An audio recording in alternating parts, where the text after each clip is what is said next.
So UAD has introduced an absolutely fantastic emulation of the Minimoog Model D. They did this in collaboration with Moog. It sounds great. It feels like the real deal. I just can't say enough about it. Stick around. We're going to take a look and a listen to it, and we're going to get to know this wonderful mono synth a little bit better.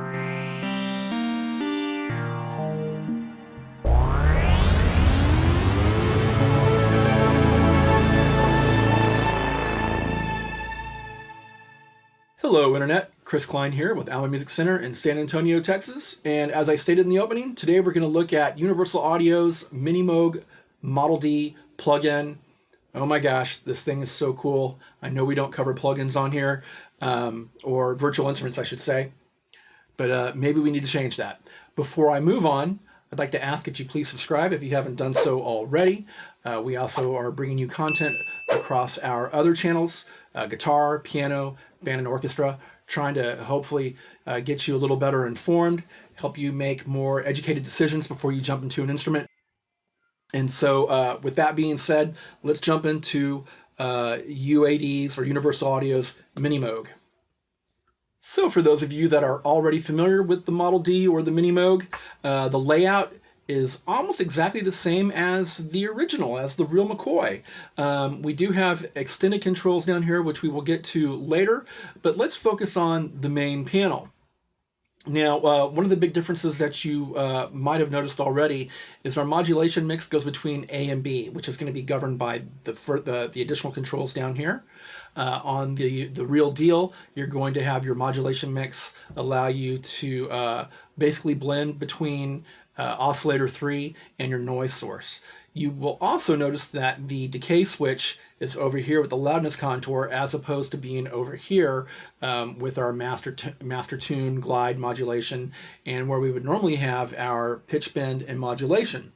We are also missing the tuning key, the fixed oscillator at A440. We don't need that in the box. We of course can detune it here, but for all intents and purposes, we're going to keep it straight up the center so it's always tuned to A440, or when you go to middle C, it's going to sound like middle C and it's not going to be sharp or flat. Again, unless you want to change that.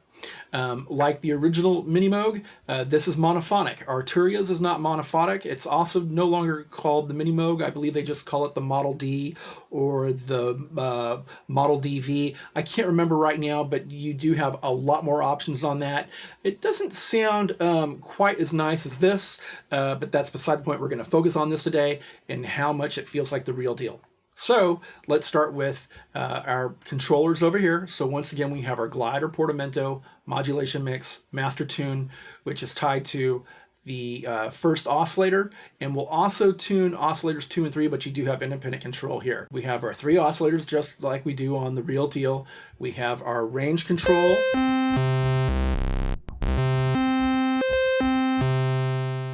And then we have our waveforms. You'll notice that oscillators 1 and 2 share the same waveforms. Excuse me. Triangle, a combination of a sawtooth and triangle. It's kind of a blended waveform. We have our sawtooth, square, or pulse wave, and then we have a rectangle or a more narrow pulse, and then an even more narrow pulse. If we come down to oscillator 3, you will notice that we now have a forward sawtooth, and then we have the reverse sawtooth. Everything else is the same, including the triangle. We move over to the right, and then we have our mixer. What does the mixer do? Well, it does exactly that. It allows us to blend between the 3 oscillators. So right now, we're only listening to oscillator 1, which is being governed by this tune knob right here, right? Now, if I go ahead and turn this up, we're going to start incorporating oscillator number 2, which is going to be detuned. And I can always turn it off. And if we come down here, we're going to incorporate oscillator 3, which is just slightly detuned from oscillator 1. And let's go ahead and, there we go, center that a little bit more. And so now it sounds really, really thick. And once again, we can turn this on or off. Now, the other part of the mixer that we have is our noise. So we have white and pink.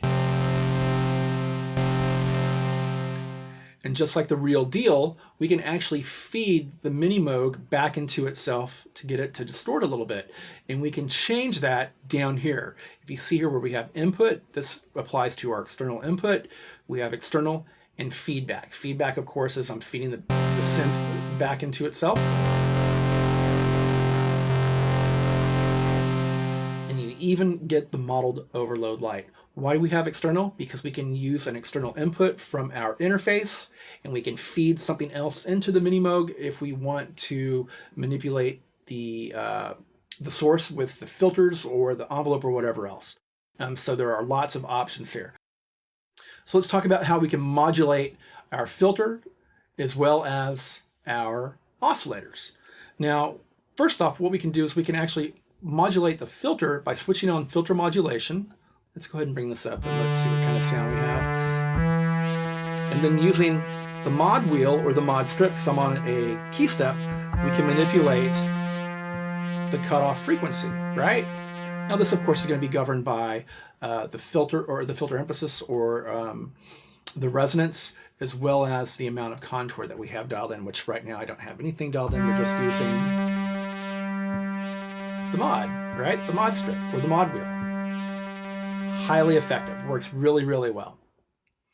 Now we can further, and I'm going to go ahead and turn this off, or actually let's go ahead and leave this on. We can further manipulate the cutoff frequency by engaging the keyboard control, which becomes more or less like key tracking, right? So let's go ahead and turn this on.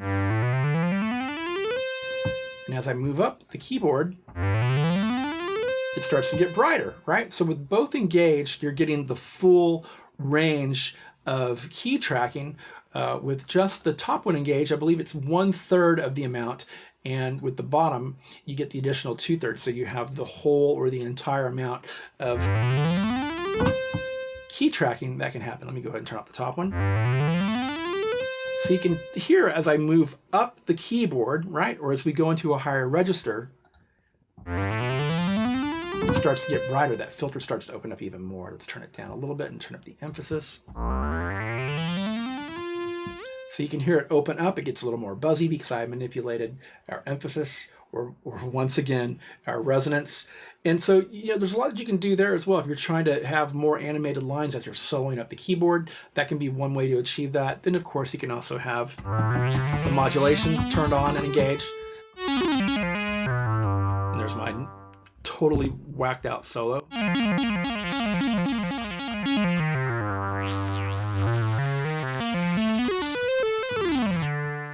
So very, very functional. So we'll go ahead and turn those off. I'm gonna go ahead and turn that down, bring up our cutoff frequency, and let's talk about how oscillator 3 can act as an LFO to manipulate our oscillators up here, oscillators 1 and 2, right? So let's go ahead and turn on oscillator modulation. And we have this turned up pretty high right now, right? So this is a pretty high frequency, okay? So let's go ahead. And we're not really hearing anything yet, but let me turn up the modulation amount. And let's turn this down. Let's go to a sawtooth. Okay, so right now, if I move up and down the keyboard, the rate of the LFO is going to change, right? It's going to change in relation to the key or the amount of voltage, if we were in the real world, the amount of voltage that's being sent to it, right? 1 volt per octave. I'm trying to remember what the Minimoog operates at. I don't think it's the same. I could be mistaken. I can't remember. But if we go ahead and turn on oscillator 3 control, you will notice the LFO doesn't change, right? It doesn't change until I start to manipulate it here. And then, of course, we can change the waveform.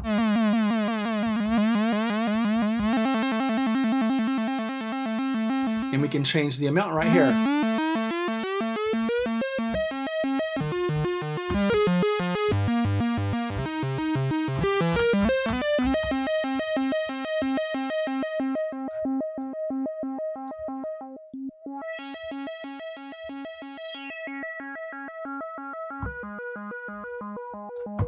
All right. Now we can also change the source of the modulation. Remember, we have the modulation mix here, and we have the modulation mix sources right here, A and B. So I can change it to envelope 2.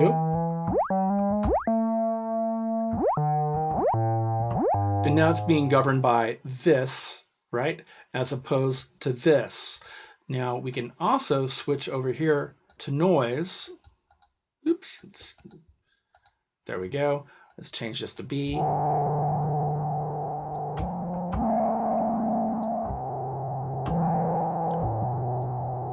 So now noise is modulating our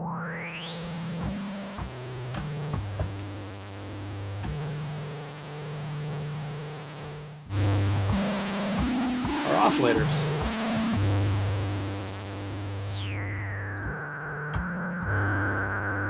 Now we can also go into sample and hold. Now sample and hold is going to be dictated by the LFO right here.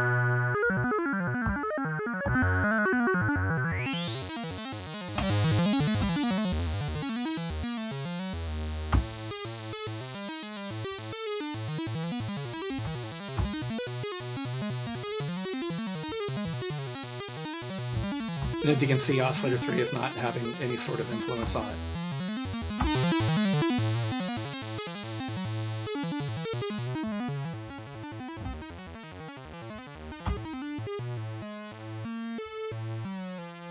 And we can still manipulate how much modulation amount is happening by switching this.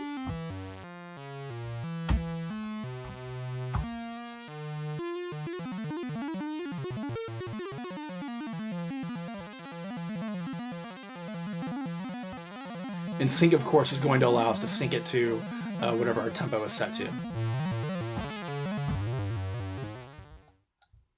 And we go to our LFO. Remember, we can control the amount here and the speed here.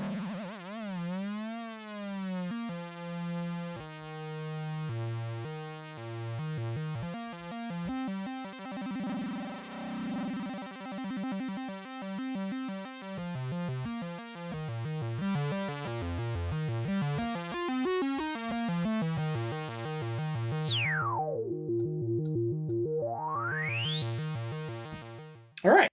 Now, on the original Minimoog, you basically had the key mode, if you will, and the key mode was basically it was the lowest note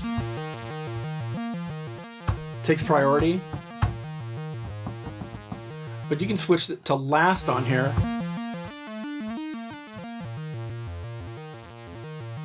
So it's the last note takes priority, or whatever is currently being held, right? Which would be the last note if we were to release the key, right? And then you also have legato and retrigger. Now, what does this mean? Well, on the original Minimoog, and let's turn off all of our modulation. So let's go ahead and bring down our sustain.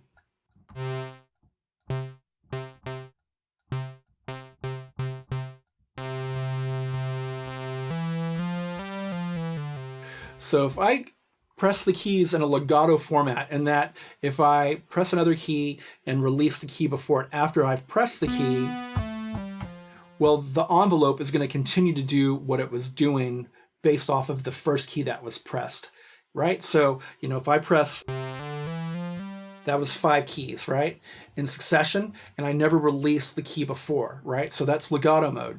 Now, if we were to do retrigger, any key that I press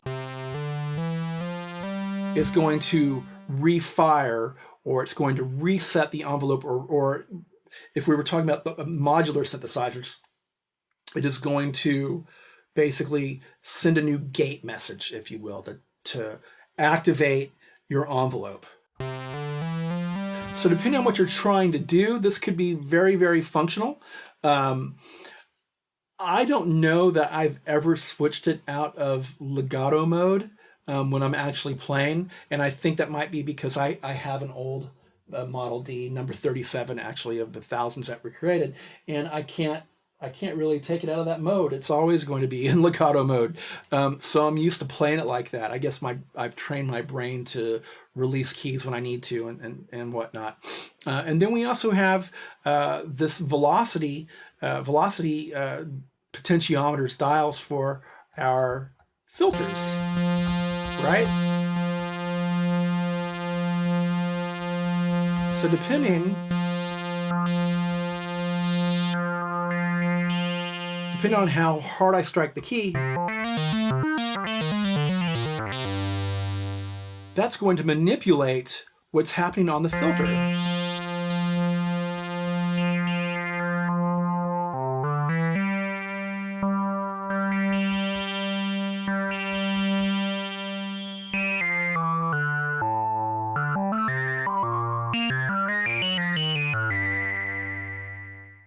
So also a very cool added function that you're not going to have on a real Model D or Minimoog, whatever you want to call it. Most people I know just call them Minimoogs. So anyhow, that is the Model D or the Minimoog from UAD. This is native, super functional, lots of fun. Doesn't cost $5,000 like a new Minimoog reissue does, or $5,000 to $8,000, $9,000, $10,000 that an original Minimoog would cost you. You can instantiate it a number of times until your processor is taxed. You can sequence it. You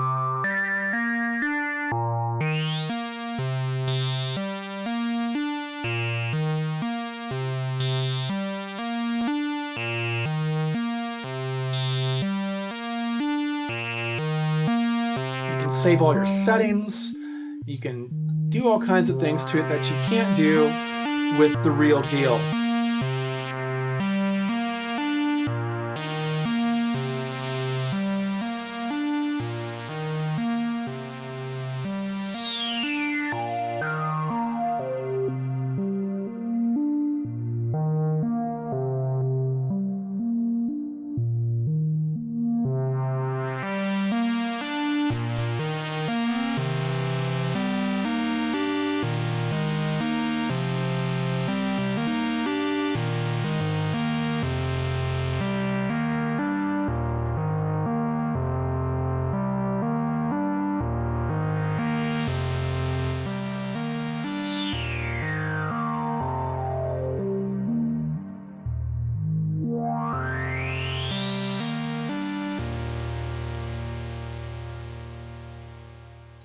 So lots of fun, highly functional, sounds killer.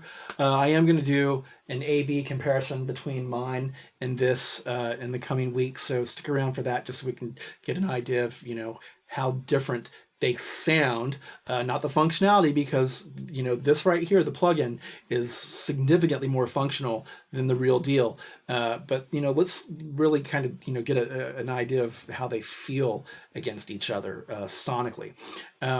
So with that being said, I hope that you got something out of this. I hope that you take some time to explore this new offering from UAD. Again, it was in partnership with Moog. So we have two really big heavy hitters, and Moog actually gave them the go-ahead to release this, right? So I love it. I think it's great.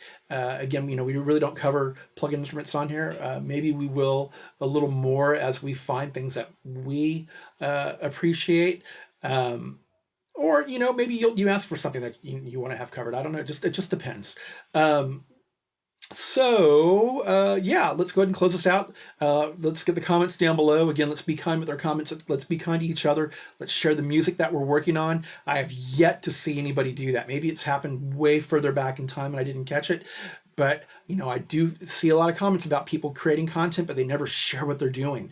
We want to hear what you're doing. We want to hear how you use these tools.